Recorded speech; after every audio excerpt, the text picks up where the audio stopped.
الحمد لله رب العالمين.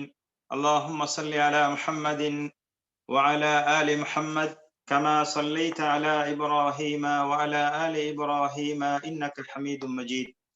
اللهم بارك على محمد وعلى آل محمد كما باركت على إبراهيم وعلى آل إبراهيم إنك حميد مجيد. அன்பார்ந்த இஸ்லாமிய சகோதர சகோதரிகளே, நாம் ஹதீஸ் விளக்க வகுப்பிலே இதுவரை 15 ஹதீஸ்களை பார்த்திருக்கிறோம். இமாம் நவவி ரஹ்மத்துல்லாஹி அலைஹி அவர்கள் கோர்வை செய்த அந்த அல் அர்பஊன் நவவிய்யா என்ற அந்த கிரந்தத்திலே 15 ஹதீஸ்களை பார்த்திருக்கிறோம். இன்று இன்ஷா அல்லாஹ் 16வது ஹதீஸை குறிக்கப்பட்ட நேரத்தில் முடியுமான விடயங்களை கூறுவதற்கு அல்லாஹ்வின் உதவியுடன் நான் முயற்சிக்கின்றேன். அல் ஹதீஸு ஸாதிஸ அஷர், 16வது ஹதீஸ். அன் அபி ஹுரைரத ரலியல்லாஹு அன்ஹு أن رجلا قال للنبي صلى الله عليه وسلم أوصني قال لا تغضب فردد مرارا قال لا تغضب رواه البخاري. இந்த ஹதீஸை அபூ ஹுரைரா ரலியல்லாஹு தஆலா அன்ஹு அவர்கள் அறிவிக்கிறார்கள். இந்த அபூ ஹுரைரா ரலியல்லாஹு தஆலா அன்ஹு அவர்களுடைய பெயரை பொறுத்தவரையிலே அதிகமான நபர்கள் இந்த புனைப்பெயர் கொண்டுதான் அழைப்பதை பார்க்கிறோம். அவர்களுடைய உண்மையான பெயர் பல ஆதாரத்தின் அடிப்படையில் கூறப்படக்கூடியது அப்துர் ரஹ்மான் இப்னு சஹர் என்பதுதான் அவர்களுடைய உண்மையான பெயராக இருக்கிறது. இவர்களுக்கு இந்த அபூ ஹுரைரா குட்டி பூனையின் தந்தை என்று பெயர் வந்ததற்கான காரணம், அவர்களிடத்திலே ஒரு பூனை இருந்தது. அந்த பூனையை அவர்கள் நேசம் கொண்டார்கள், பூனையும் அவரை நேசம் கொண்டது. இதன் காரணமாக அவர்கள் இந்த புனை பெயர் கொண்டு அழைக்கப்படுவதை காணலாம். இந்த ஹதீஸிலே ஒரு மனிதர் நபி அவர்களிடத்திலே வருகை தந்து அவுசினி, எனக்கு நல்லுபதேசம் செய்யுங்கள் என்று கேட்டபோது நபி அவர்கள் கூறினார்கள், லா தக்தப், கோபம் கொள்ளாதே. அவர் தொடர்ந்தும் கேட்ட வண்ணமே இருந்தார், எனக்கு நல்லுபதேசம் செய்யுங்கள். அப்போது நபி அவர்கள் மீண்டும் கூறினார்கள், லா தக்தப், நீ கோபம் கொள்ளாதே என்று உபதேசம் செய்தார்கள். இந்த ஹதீஸ் புகாரி கிரந்தத்திலே பதிவு செய்யப்பட்ட ஹதீஸாக இருக்கிறது. இந்த உபதேசத்தை நாம் பார்க்கின்ற போது, ஒரு மனிதர் நபி அவர்களிடத்திலே வந்து உபதேசம் செய்யுங்கள் என்று கேட்ட போது ஒரு சிறிய வார்த்தை, லா தக்தப், கோபம் கொள்ளாதே. சில வேளை நாம் யோசிக்கலாம், உபதேசம் கேட்க வந்தவருக்கு இந்த சிறிய வார்த்தையா கூற வேண்டும், கூறுவதற்கு எத்தனையோ விடயங்கள் இருக்கின்றதே என்று நாம் யோசிக்கலாம். அல்லாஹ்வின் தூதர் ஸல்லல்லாஹு அலைஹி வஸல்லம் அவர்கள் சுருக்கமான வார்த்தையிலே இந்த கோபம் கொள்ளாதே என்று அந்த மனிதருக்கு உபதேசம் செய்வதை நாம் பார்க்கிறோம். இந்த ஹதீஸுடைய விளக்கத்தை நாம் பார்க்கின்ற போது, இந்த ஹதீஸிலே அந்த மனிதர் யார் என்று தெளிவாக கூறப்படவில்லை. இது போன்று ஏராளமான ஹதீஸ்களிலே ஒரு மனிதர் வந்தார், ஒரு மனிதர் கேட்டார் என்று பல ஹதீஸ்களிலே இது போன்று வரக்கூடிய வாசகங்களை பார்க்கின்றோம். எனவே இதனூடாக நாம் புரிந்து கொள்ளலாம், அந்த மனிதர் யார் என்றோ அவர் எப்பேற்பட்டவர் என்றோ தெரிய வேண்டிய இந்த தேவையும் கிடையாது. ஆனால் சட்டம் என்பது ஒரு மனிதர் மாறுவதனூடாக அல்லது இன்னும் ஒரு மனிதர் வருவதனூடாக சட்டம் என்பது மாறப்போவதில்லை. இதனைத்தான் நாம் புரிந்து கொள்ள வேண்டும். எனவே கோபம் கொள்ளாதே என்பது நபி அவர்களுடைய உருக்கமான உபதேசம். அந்த மனிதர் ஜாரியா இப்னு குதாமா என்றும் இன்னும் சில அறிவிப்புகளிலே சுஃபியான் இப்னு அப்துல்லா தக்கஃபி என்றும் சொல்லப்படுகிறது. எனவே நமக்கு யார் என்பது முக்கியம் அல்ல, உபதேசம் எது என்பதுதான் முக்கியம் என்பதை நாம் கருத்தில் கொள்ள வேண்டும். அல்லாஹ்வின் தூதர் அவர்களே, எனக்கு நல்லுபதேசம் செய்யுங்கள். உபதேசம் என்கின்ற போது ஒரு முக்கியமான ஒரு உடன்படிக்கை வேண்டுவது போன்று இருக்கு, அதாவது ஒரு முக்கியத்துவமான விடயத்தை கேட்பது போன்று இருக்கிறது. எனவே அந்த முக்கியமான விடயம் என்பது அந்த அவுசினி, எனக்கு நல்லுபதேசம் செய்யுங்கள் என்று கேட்கின்ற போது அதனுடைய முக்கியத்துவத்தை நாம் புரிந்து கொள்ளலாம். உதாரணமாக, ஒரு தந்தை மரணத்துக்கு முன்னால் எனது சொத்துக்களிலே 3இல் 1 நீங்கள்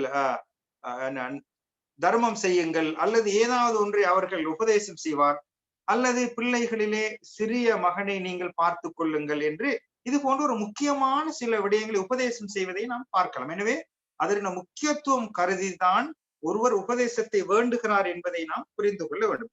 நபி அவர்கள் கூறுகிறார்கள், கோபம் கொள்ளாதே. எனவே கோபம் என்பது நபி அவர்கள் பல இடங்களிலே இதனை பற்றி விளக்கம் கொடுத்திருப்பதை நாம் காணலாம். உதாரணமாக இந்த கோபம் என்பது ஒரு மனிதனுடைய உள்ளத்திலே இடப்படக்கூடிய ஒரு நெருப்பு தணலை போன்றது. ஷைத்தான் இதனை இடுகின்றான். இவ்வாறு கூறப்படக்கூடிய இந்த வாசகம் ஒரு லைஃபான ஹதீஸாக இருக்கிறது. அதாவது ஷைத்தான் ஒரு மனிதனுடைய உள்ளத்திலே கோபம் எனும் நெருப்பு தணலை இடுகின்றான் என்ற இந்த வார்த்தை ஒரு லைஃபான ஹதீஸாக இருக்கிறது. வேறு பல ஹதீஸ்களிலே நாம் இதனை பற்றி கோபத்தை பற்றி பார்க்கின்ற போது, அந்த கோபம் வந்து விட்டதென்றால் ஒரு மனிதனுடைய முகம் சிவத்து விடும். அதே போன்று நரம்புகள் எல்லாம் ஒரு ஊதப்பட்ட ஒரு செயல்திறன் மிக்கதாக மாறிவிடும். அதே போன்று சிலர்களுடைய முடிகள் அவ்வாறு எழுந்து நிற்பதை காணலாம். எனவே நபி அவர்கள் இங்கே கோபம் கொள்ள வேண்டாம் என்று கூறக்கூடிய இந்த வார்த்தையின் பொருள் என்னவென்று பார்ப்போம் என்றால், பொதுவாக கோபமே கொள்ளக்கூடாதா அல்லது கோபத்தினூடாக வெளிப்படக்கூடிய விடயங்களை தடுத்துக் கொள்ள வேண்டுமா என்று பார்ப்போம் என்றால், பொதுவாக கோபத்தை ஒட்டுமொத்தமாக தடுப்பதென்பது, தடுத்துக் கொள்வதென்பது உண்மையிலே சிரமமான காரியம். ஏனென்றால் மனிதர்கள் பல வகையாக பல முறையிலே கோபம் வருவதை நாம் பார்க்கிறோம். ஆனால் இங்கே பொதுவாக வேண்டப்படக்கூடிய விடயம் என்னவென்றால், நமது உள்ளத்தை ஒரு அமைதி நிலைமையிலே நாம் பழக்கப்படுத்திக் கொள்ள வேண்டும். அதாவது எடுத்ததற்கெல்லாம் கோபப்படக்கூடிய ஒரு பழக்கத்தை நாம் ஆக்கிக் கொள்ளக்கூடாது. இன்னும் ஒரு கருத்தாக இதற்கு சொல்லுகின்ற போது, இந்த லா தக்தப், கோபம் கொள்ளாதே என்ற இந்த வார்த்தை எம்மிடத்திலே வேண்டி நிற்பது என்னவென்றால், கோபம் என்பது இயற்கையிலே வரும். ஆனால் கோபத்தின் அந்த வெளிப்பாடாக சில விரும்பத்தகாத வெளிப்பாடுகள் நமது வார்த்தைகளால் அல்லது செயல்களால் வெளிப்படும். இவைகளை கட்டுப்படுத்திக் கொள்ள வேண்டும் என்பதுதான் எம்மிடத்திலே எதிர்பார்க்கப்படக்கூடிய ஒரு விடயம் என்று இதற்கு விளக்கம் கூறக்கூடியவர்கள் கூறுகிறார்கள். இவ்வாறு வைத்துக் கொண்டால், கோபம் இயற்கையிலே வரக்கூடிய கோபம் அல்லது கோபத்தினூடாக வெளிப்படக்கூடிய அந்த செயல்பாடுகள், இவைகள் எம்மிடத்திலே வரக்கூடாதா என்று பார்ப்போம் என்றால், பொதுவாக இந்த லா தக்தப், கோபம் கொள்ளாதே என்ற வார்த்தை பொதுவாக கோபத்தை உன்னிடத்திலே ஆக்கிக் கொள்ளாதே, கோபம் என்ற இந்த செயல் உன்னிடத்தில் இருக்கக்கூடாது என்பதைத்தான் பொதுவாக வெளிப்படையாக கூறுகிறது. ஆனால் ஒட்டுமொத்தமாக கோபமே வராத அளவுக்கு வைத்துக் கொள்வது என்பது உண்மையிலே சிரமமான காரியம். ஆனால் கோபத்தை ஏற்படுத்தக்கூடிய நிகழ்வுகள் வருகின்ற போது, கோபம் வருவதற்கான செயல்கள் ஏற்படுகின்ற போது, நம்மை அந்த அளவு கடந்த கோபம் வருவதை விட்டும் நாம் கட்டுப்பாட்டுக்கு கீழால் நம்மை வைத்துக் கொள்ள வேண்டும். அல்லது கோபம் கொள்ளாதே என்ற வார்த்தைக்கு இன்னும் ஒரு விளக்கம் கூறப்படுகிறது. எவ்வாறென்றால், கோபம் என்பது வந்து விட்டால் அது இயற்கையிலே வரக்கூடிய ஒன்று. அதனூடாக வெளிப்படக்கூடிய அந்த செயல்களை நாம் கட்டுப்படுத்திக் கொள்ள வேண்டும். உதாரணமாக, ஒரு கணவன் மனைவியுடன் முரண்பாடுகள் முற்றி கோபம் வந்து தலாக் சொல்லக்கூடிய ஒரு நிலைக்கு ஆளாகுவார்கள் என்றால், இந்த நேரத்திலேதான் பொறுமை கொண்டு நிதானமாக அந்த கோபத்தை கையாளக்கூடிய அந்த பக்குவத்தை ஏற்படுத்திக் கொள்ள வேண்டும். எனவே கோபக்காரனுக்கு புத்தி மட்டு என்று சொல்வார்கள். எனவே நமது புத்தியை அடகு வைக்கக்கூடிய ஒரு நிலை இந்த கோபத்தினூடாக ஏற்படும். எனவே நிதானமாக கட்டுப்பாட்டுடன் இவைகளை நாம் நமது உள்ளத்திலே பழக்கத்தை ஏற்படுத்திக் கொள்ள வேண்டும். அந்த மனிதர் தொடராக கேட்கிறார், ஔசினி, அதாவது தொடர்ந்த வண்ணம் எனக்கு நல்லுபதேசம் செய்யுங்கள் என்று கேட்டுக்கொண்டிருக்கிறார். இந்த நேரத்திலே நபி அவர்கள் தொடர்ந்தும் லா தக்லப், கோபம் கொள்ளாதே என்ற இந்த உபதேசத்தை தான் கூறியிருக்கிறார்கள். இதற்கு இமாம் நவவி ரஹ்மத்துல்லாஹி அவர்கள் விளக்கம் கூறுகின்ற போது, இந்த கோபம் என்பது இயற்கையிலே வரக்கூடிய கோபம் அல்ல, கோபத்தினூடாக வெளிப்படக்கூடிய அந்த செயல்களை கட்டுப்படுத்திக் கொள்ள வேண்டும். அதுவல்லாமல் கோபமே வராத அளவுக்கு தடுத்து கொள்ள முடியாது என்ற கருத்தை கூறுகிறார்கள். நபி ஸல்லல்லாஹு அலைஹி வஸல்லம் மேற்கோள் காட்டி கூறுகிறார்கள், உங்களுக்கு கோபத்தை எச்சரிக்கிறேன். இந்த கோபம் என்பது மனிதனுடைய உள்ளத்திலே எரியக்கூடிய ஒரு எரிகணையை போன்றது அல்லது நெருப்பு தணலை போன்றது. எனவே இதன் காரணமாகத்தான் மனிதன் கோபப்பட்டு விட்டால் அவனுடைய கண்கள் எல்லாம் சிவத்து விடுகிறது. இரண்டு கண்களும் சிவப்பு கலராக மாறி விடுகிறது, அவனுடைய நரம்புகள் எல்லாம் எழும்பி விடுகிறது. சில வேளை இவ்வாறான நிலை ஏற்பட்டால் நீங்கள் சாய்ந்து கொள்ளுங்கள் அல்லது பூமியிலே அமர்ந்து கொள்ளுங்கள் என்று நபி அவர்கள் கூறுகிறார்கள்.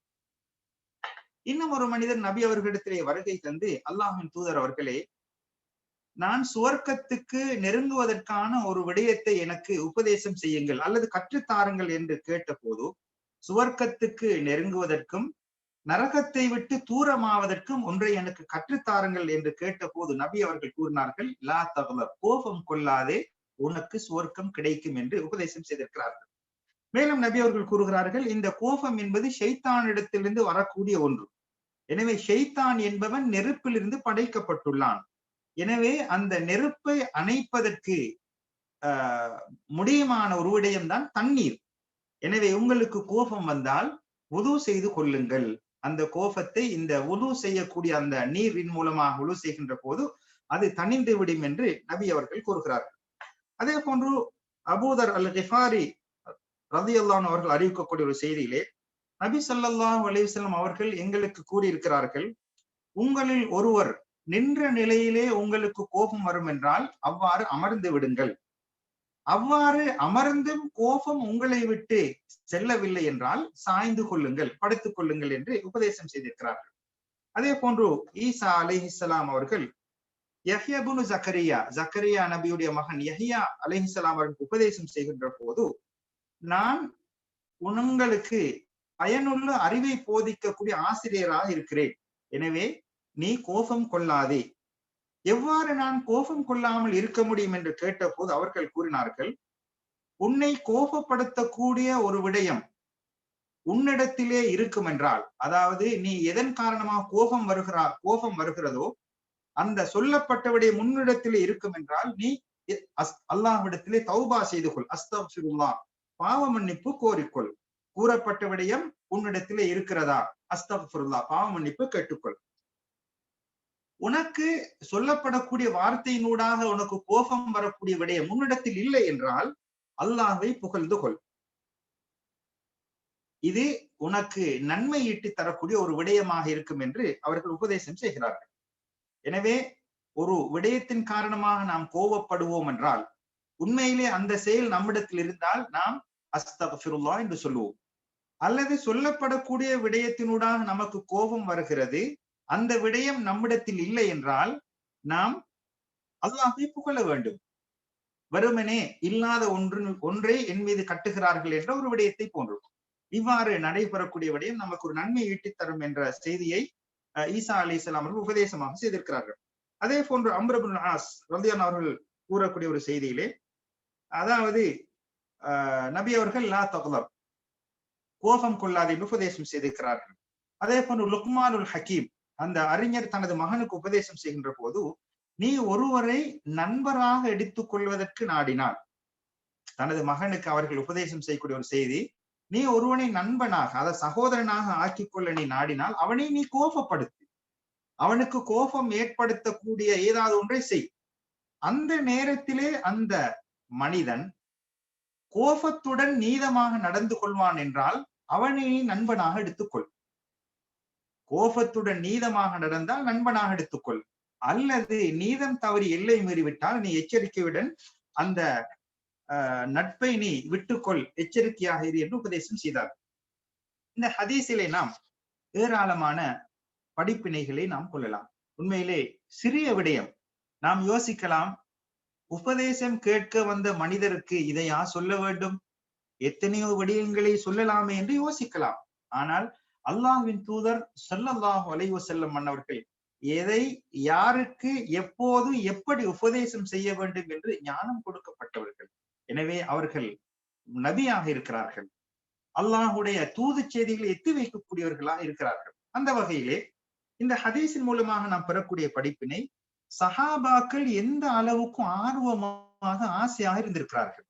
அதாவது நபி அவர்களிடத்திலே சென்று எனக்கு உபதேசம் செய்யுங்கள். காரணம், பயனுள்ள செய்திகளை அடிக்கடி நபி அவர்களிடத்திலே போய் கேட்பார்கள். இதன் காரணமாகத்தான் அவுசினி, எனக்கு நல்லுபதேசம் செய்யுங்கள் என்று இந்த மனிதர் போய் கேட்டிருக்கிறார். எனவே இந்த சஹாபாக்களை பொறுத்தவரையிலே உபதேசம் செய்யுங்கள் என்று கேட்டு அதனை தெரிந்து கொண்டால் அந்த தெரிந்து கொண்ட நல்ல விடயத்தை அறிவுடன் மட்டுப்படுத்திக் கொள்ள மாட்டார்கள். எனக்கு இது நல்லது என்று தெரியும் தானே என்று மட்டுப்படுத்தி விடாமல் தொடராக அதிலே செயல் வடிவம் அவர்கள் செயலிலே செயல்படுத்துவதை காணலாம். ஆனால் மனிதர்கள் அதிகமானவர்கள் சட்டம் சம்பந்தமான சில செய்திகளை தெரிந்து கொள்வார்கள், அதனுடைய அறிவு இருக்கும். ஆனால் அறிந்த விடயத்தை செயல்படுத்துவது என்பது மிகவும் குறைவாக இருப்பதை காண்கின்றோம். ஆனால் அல்லாஹ்வின் தூதருடைய அந்த தோழர்களை நாம் எடுத்துக்கொண்டால் அவர்கள் ஒரு விடயத்தை சிகிச்சையாக அல்லது ஒரு சுபீட்சமாக அறிந்து கொள்வார்கள் என்றால் உடனடியாக அதனை அமுல்படுத்தி விடுவார்.